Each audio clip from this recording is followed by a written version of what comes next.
You can only understand vocation if you are in relevant technology.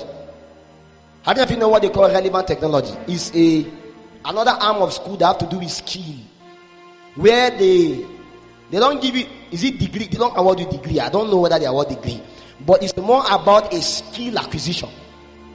How that everybody can go to be equipped according to an area, a specialization, so that they can become relevant in the society. So Paul looked at the fivefold operations as a vocation given to specialized people to be able to achieve a thing. Mind you, anyone that is in relevant technology has a skill, and the goal of the person's skill is to be able to build something. Is that not true? For instance, if you go to learn welding, the goal is that you can be able to fabricate metals and build a door. If you go to learn tailoring, the goal is that you can be able to produce a cloth. So Paul referred to the fivefold offices not just as a calling, he called them vocation. He said you should walk.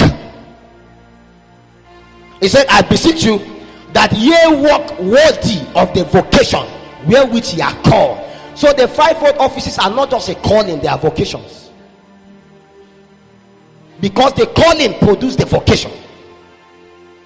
Everyone is called to do something, but not everyone is given the vocation among part of the fivefold office. And that is why when he went deeper, he began to speak. He said, when he ascended, he began to give to men. He gave men these graces, some to be apostles, some prophets, some this. He didn't say all this, no. That means there are people that no matter how they try to do on earth, they can never be apostles. Some, no matter how they do, they can't be prophet. Some, no matter they do, they can't be teachers. Some, no matter they do, they can't.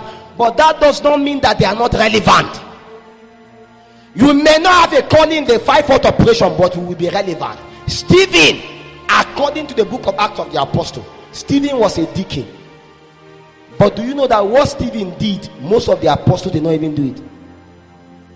Bishop, the word bishop you think is a big word. A bishop is an administrator. Bishop and deacon are all administrators. Reverend, all these things are ordination of men, are what men ordain. But this fivefold operation is not what a man can ordain you to. Nobody ordained apostle, nobody ordained prophet. No, they are called by God and given a vocation. Men ordain men to become reverend, become deacon, become bishop. But the ordination of God is the operation of the graces in the fivefold. When men ordain you, they ordain you to do their work. When God ordain you, he ordain you to do his work. Men can never ordain men to do the work of God. No. You can't even ordain a man that God have not ordained. So before you are ordained anything, you must ensure that God has already ordained you. And that is why there are many of you that have been ordained pastors, but you know you are an apostle. You know. Some of you people call you a prophet, but you know you are an evangelist, because no matter how much you prophesy, you love to go out in the field. So according to scripture, the Bible says not everybody can be one of these, but he gave some this, some that. And the God that he gave them this is so that they can do some few things. It's what I refer to as the mandate of the fivefold. So what I'm trying to let you understand is that in the restoration of the pure breed of the operations of God upon the face of the earth, God gives offices to men. And the goal of the offices that Jesus Christ gives to men is the capacity of himself. Because what you call the fivefold offices was what only Jesus Christ himself did alone, right? But all of this thing that he did alone, no man can be able to do it alone, so he distributes them into people.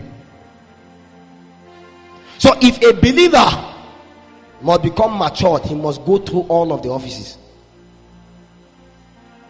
That means there has to be a time in your life where you are sitting under a pastor. There has to be a time where you sit under a prophet. There has to be a time where you sit under an evangelist. There has to be a time where you sit under a teacher. Because until you sit under all of those dimensions of graces, you cannot be matured as the saint. Because the goal of this is to equip the saint. Your question now will be, who are the saints? Because according to scripture, it's not the people that are called that will do the work. It's not even the people that are giving the vocation. No, it's the saints that they will do the work. Who are now the saints? Do you know the word saint is not a word that anybody use? Oftentimes we say we are the saint of God. In the Old Testament, if you call yourself a saint, it's a terrible thing. Why? Because you can't. Saints are people that have been consecrated to God to a point they are referred to as holy people, godly people. So in a whole generation, you can find only 2 or 3 saints. But in the New Testamental culture, anybody that get born again is a saint. So the goal of God is that these 5 offices equip believer to come into maturity, that they can become saint, they can become holy, they can become godly. Then what is now the work of the saint? Because when the 5 office equip the saint, they go about to do the work of the ministry. Because according to scripture, me, I'm not in ministry, you are the one that is in ministry. Funny enough. Do you know that in a church, apart from just preaching, apart from evangelism, apart from what again? Counseling, there are other things that need to be done in the church.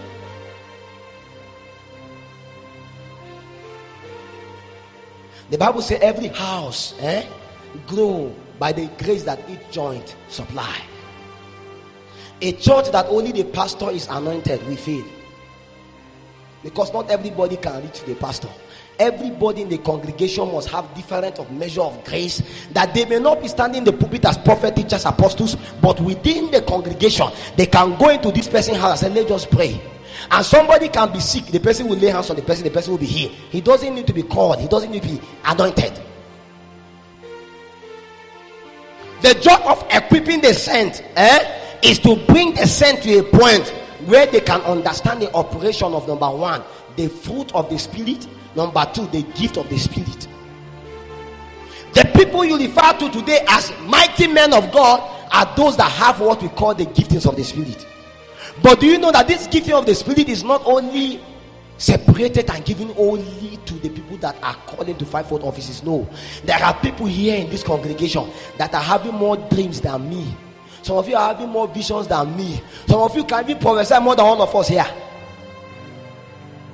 Why? It's because you are the one in ministry. So you can be in your office and suddenly you are seeing a vision, you are seeing a dream.